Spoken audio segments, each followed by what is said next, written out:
opere viarie. Lo denuncia il consigliere regionale del PD Franco Bonfante, che considera persi gli stanziamenti per una delle strade più attese dai residenti.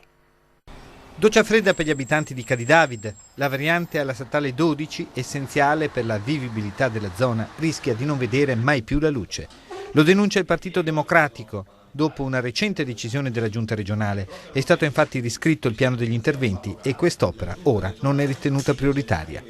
È retrocessa, ciò vuol dire al primo posto vuol dire si fa, al quinto posto vuol dire non si fa nei prossimi 5 anni. Una scelta grave. Mi sorprende che i nostri assessori regionali veronesi che erano in giunta non abbiano detto nulla.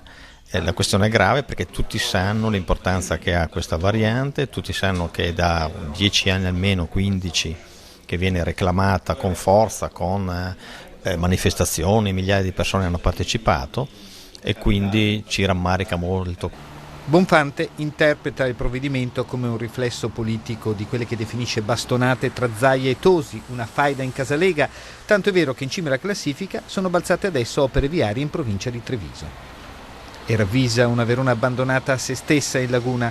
Ora si tenterà in extremis un'operazione di recupero attraverso un ordine del giorno in sede di discussione di bilancio, perché quella strada lo merita per i flussi di traffico raggiunti e l'attesa paziente dei cittadini, ma le possibilità di riuscirci in questo momento appaiono davvero basse. Parliamo adesso della Fondazione Arena con i lavoratori che si sono riuniti questa mattina in assemblea.